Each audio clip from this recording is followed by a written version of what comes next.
साथियों, नमस्कार, सलाम। कमाल की बात सुनाने को मैं आपके रूबरू हाजिर हूँ।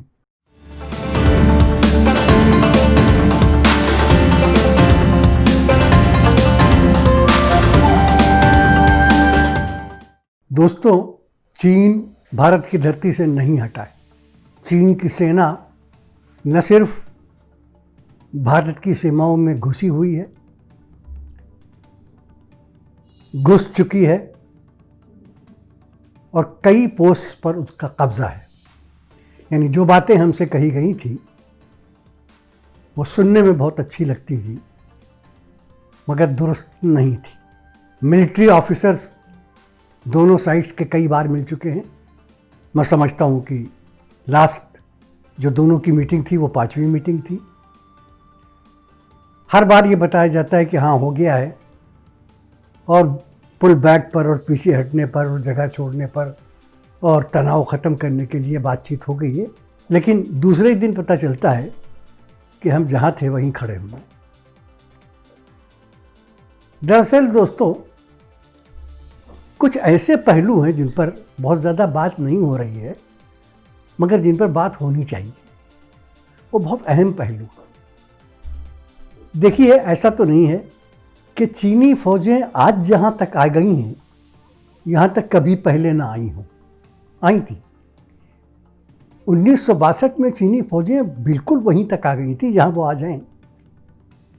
लेकिन जंग के ख़त्म होते ही वो अपने आप वापस चली गई थी।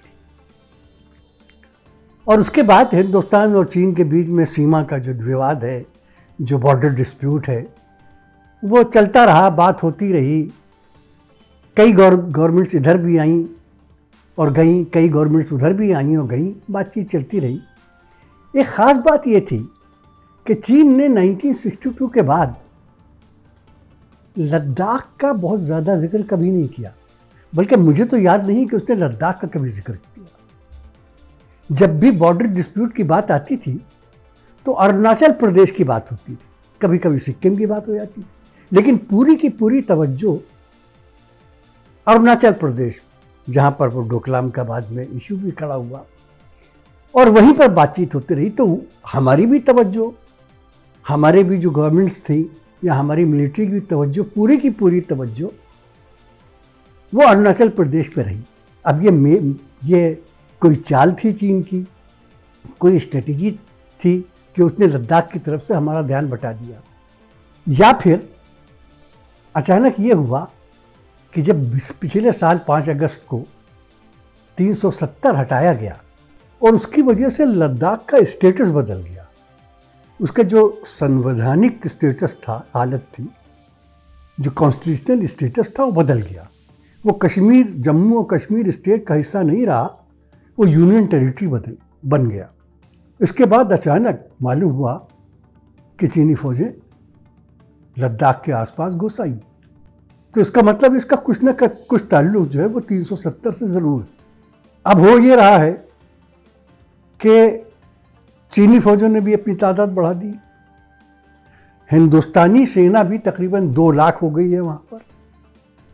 इसकी वजह से ये तो होगा कि शायद चीन जहाँ तक आ गया है उससे आगे ना बढ़े, लेकिन ये मुमकिन नहीं है कि वो जहाँ तक आ गया है उससे पीछे जाएगा। वो नहीं जाएगा, क्योंकि मतलब ही कुछ और है। अब जो हो रहा है उसके जवाब में हमारे यहाँ खामोशी है, लेकिन खामोशी इसका इलाज नहीं है। मुझे आपको मालूम है कि हमारे जो सिक्योरिटी एडवाइज़र हैं मिस्टर अजीत डोवल, उन्होंने चाइनीज़ फॉरेन मिनिस्टर से बात की और बात करने के बाद उन्होंने कहा नहीं, सब ठीक हो गया, बिल्कुल हट जाएंगे। हालांकि उस दिन भी सब ने ये कहा कि लगता नहीं कि ऐसा हुआ हो, क्योंकि हमारी तरफ से ये कहा गया कि फ़ौजें हट जाएंगी।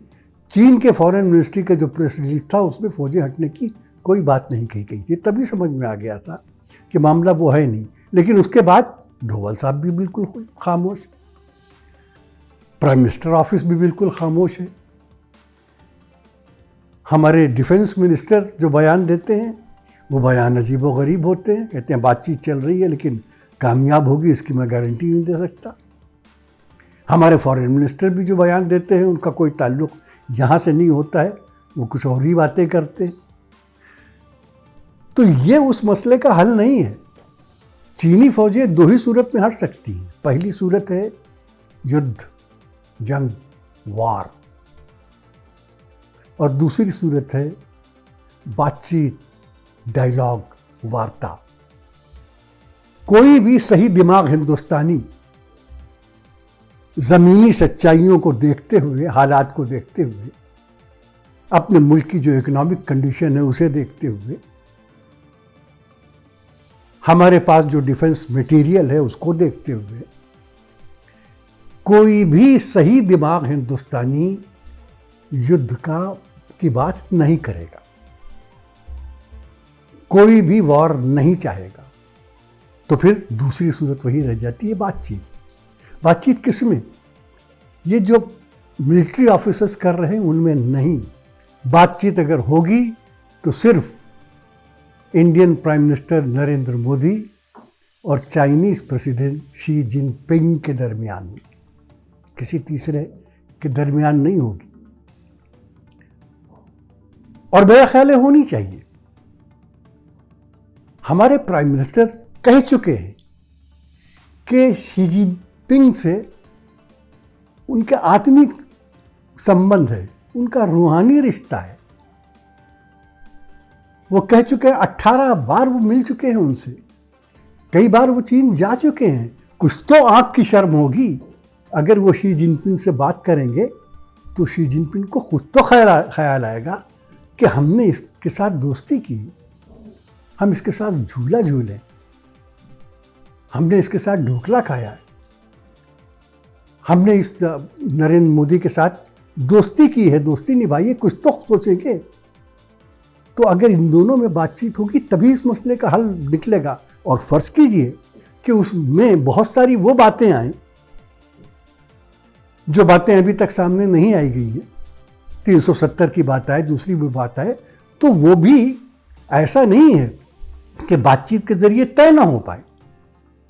मेरा ख्याल है भी अगर कोई ऐसी बात है तो वो भी बातचीत में लाई जा सकती है और बातचीत में ही तय की जा सकती है। उसके बगैर कोई रास्ता नहीं। रास्ता नहीं है कि जब मैं कहता हूँ तो मैं आपको ये बता दूँ कि ये हम इस वक्त जुलाई के महीने में हैं, 2 महीने हैं, अगस्त सितंबर के आखिर से उस इलाके में टेम्परेचर -10 और -20 तक चला जाता है। बर्फबारी होने लगती है। लद्दाख तक जाने के 2 ही रास्ते हैं, दोनों रास्ते बर्फ से ढक जाते हैं। उसके बाद ये होगा कि जब बर्फ गिरने लगेगी तो चाइनीज़ जहाँ पर है वहीं पर रहेंगे और हम जहाँ पर हैं वहीं रह जाएंगे। और उसके बीच में क्या हो रहा है, क्योंकि अब तो हमारी फौज वहाँ पेट्रोलिंग भी नहीं कर रही है, तो चीन क्या कर रहा है, क्या तैयारी कर रहा है, चीन में क्या कुछ हो रहा है, हमें कुछ नहीं मालूम हो पाएगा। हमें कुछ मालूम नहीं हो पाएगा क्या हो रहा है। तो हमारे देश के हित में है कि हम उस मौसम के आने से पहले बातचीत शुरू करें, चाहे जिस तरीके से भी हो। नरेंद्र मोदी शी जिनपिंग से फ़ोन पर बात करें, अगर ज़रूरत पड़े तो मुलाकात करें और कहें कि इस वक्त जंग को न हम अफोर्ड कर सकते हैं और चाइना भी नहीं अफोर्ड कर सकता। ऐसा नहीं है कि चाइना जो है वो जंग करके उसकी इकोनॉमी पे असर न पड़े, बहुत बुरा असर पड़ेगा। तो बेहतर ये है कि इन बातों को बीच में रख कर दोनों लीडर्स में बातचीत हो और इस मसले का हल निकाला जाए। ये बहुत ज़रूरी है, वरना आप ये समझ लीजिए कि खामोशी इलाज नहीं है। मैं फिर कह दूँ, हर गुज़रते दिन के साथ सवालात उठते जाएंगे, बढ़ते जाएंगे। लोग पूछते रहेंगे कि क्या हो रहा है, चीनी सेना हमारी सीमा कब छोड़ेगी, चीनी कब हमारी धरती से वापस जाएंगे। ये सवाल ख़त्म नहीं होंगे। इन सवालों का ख़ात्मा उसी वक्त होगा जब ये नज़र आए कि ख़ात्मे के लिए कुछ कदम बढ़ाए जा रहे हैं, बातचीत के लिए कोई कोशिश की जा रही है। तो दोस्तों, आज बात यहीं ख़त्म करते हैं और आपसे अपील करते हैं कि इस वीडियो को लाइक कीजिए, शेयर कीजिए, सब्सक्राइब कीजिए और हमें शुक्रिया का मौका दीजिए। धन्यवाद।